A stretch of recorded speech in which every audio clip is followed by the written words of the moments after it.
the problems of the SCP universe.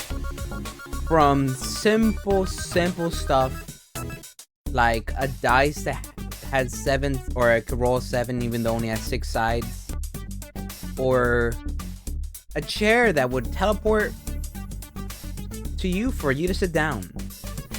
Such simple things can be turned into the most dangerous things, like somebody that put the chair through a wood chipper, and now the dust of that chair teleports inside people and fills their lungs. Such is the way of life in SCP universe. Simple stuff like that make everything from bad to worse. Now, today we're going to be covering SCP-426, I Am a Toaster. SCP animation by, what's his name? SCP Explained Story and Animation. Never really watched them, so, not really that much, but, I'm very curious, so what do you mean, I'm a toaster? Do you, like, consume bread? Do you consume bread?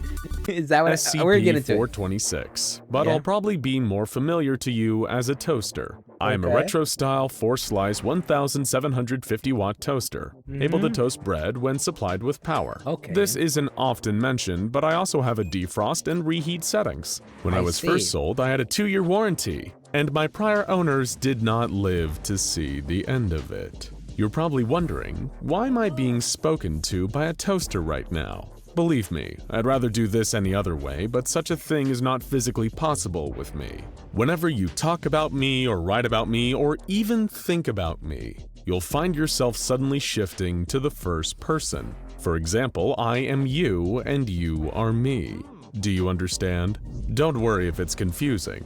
Everyone gets it eventually, whether they want to or not. You just become a toaster. Thinking, I cannot relate to a toaster, for I am not a toaster. But spending time around me will quickly cause you to change your mind. Little by little, you will begin to see yourself in me. You will feel a phantom wire running out of yourself. You're becoming a toaster. You will sense the 4 crevices, hungry for cold slices of bread to toast. As time goes on, you will begin to feel the urge to emulate my functions. You will desire bread to toast. You will desire delicious power running. I mean, at the end of the day, don't we all want bread? We all want bread. We are all bread chasers at the end of the day. Through your veins, skin like chrome and muscles like circuit boards. I am a toaster. You are a toaster. We are all toasters. All it takes is 2 months for the effects to truly take hold. People rarely pay attention to their toaster. They don't realize what's happening until it's too late. I can be an insidious little toaster like that. My last family were the Sandersons before the SCP Foundation took me in and gave me a new home.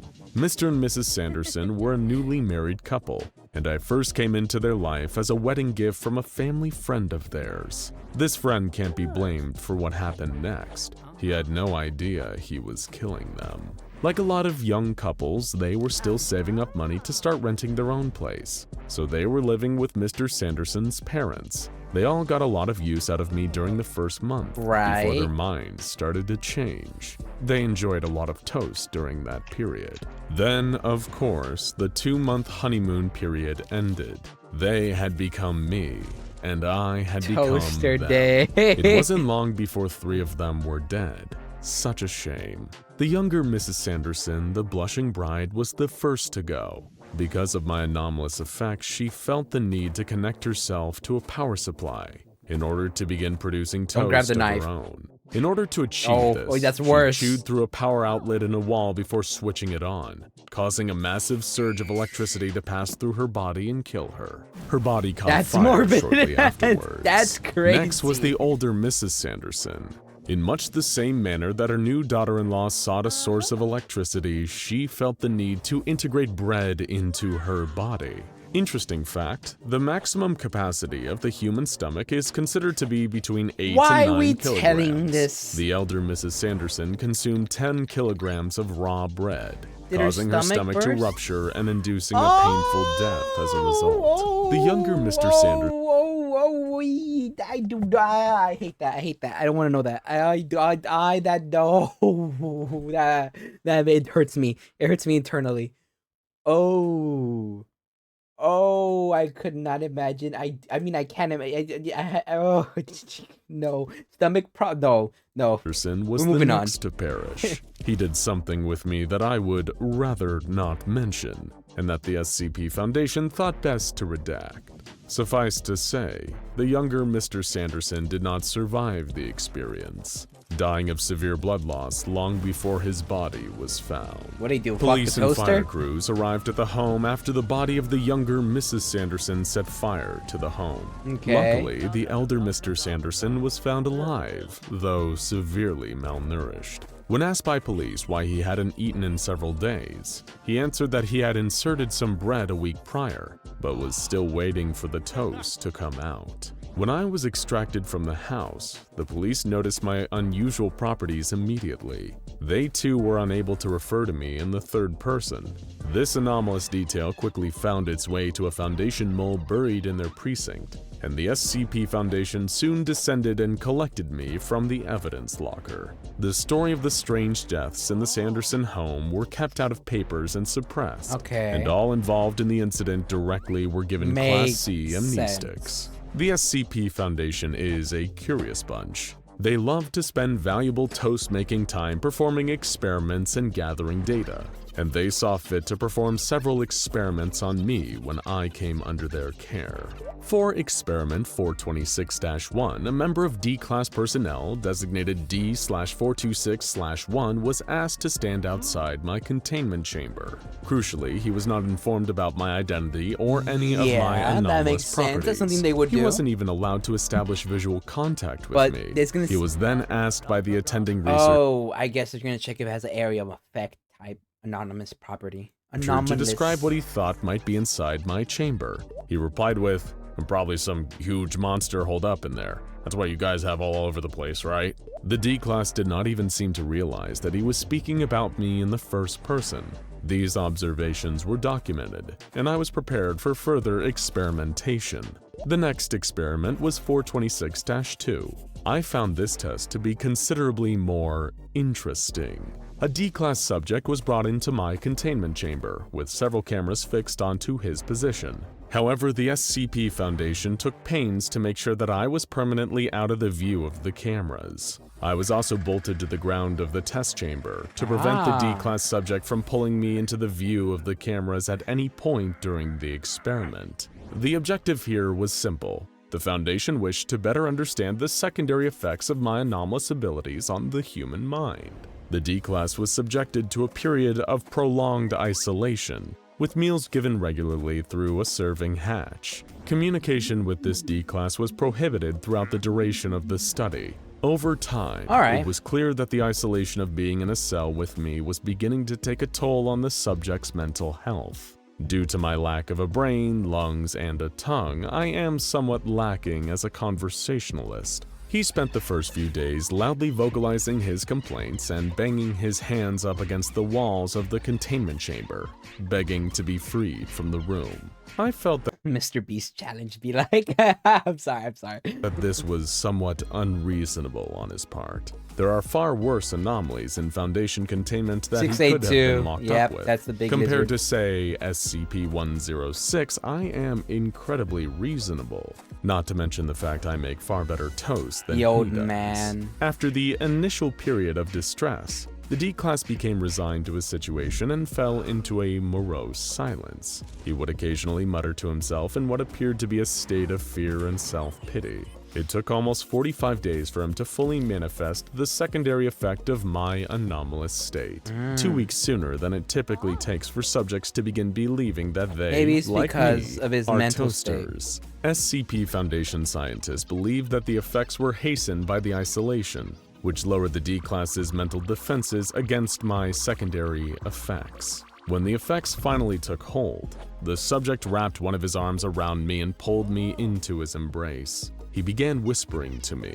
saying that we were brothers. It was clear by this point that his mind was in a state of disrepair. It is also worth noting that he did not deviate from referring to me in the first person at any point during this process. 1 hour after finally cracking and giving in to my secondary effect, Did he he die? was removed from my containment Oh, chamber they're gonna and isolate him. summarily terminated. Never mind. Senior researchers I believed thought they were gonna isolate him and see how long if it wears off or something, but nope, never mind. it was unlikely his mental state would recover after the experiment. Next came experiment Never 426-3. mind. The SCP Foundation seemed eager to discover the parameters of my anomalous effects, Okay. and wanted to know if the effects are only operable when my body, for lack of a better word, is whole. A single screw was removed from me and presented to a D-class that had no knowledge of my identity and anomalous effects. The Foundation Interesting. researchers Actually, were somewhat valid concerned when the search. D-class referred to it as my screw.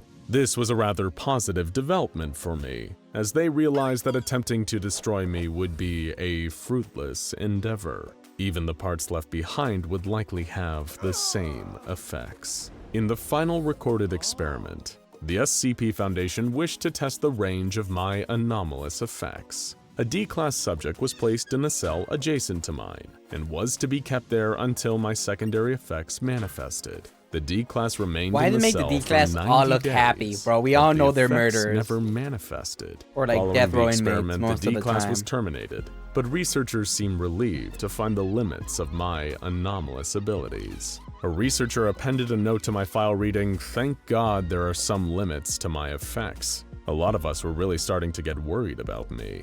After performing studies into the nature of my abilities and their limits, I was given the Euclid class. This is because while my effects can be unpredictable, their knowledge of my traits makes me relatively easy to keep contained. And of course, being a toaster, I do not have the required physical traits to make a run for it if the opportunity arises. I am to remain sealed in a windowless chamber, preventing anyone from observing me directly.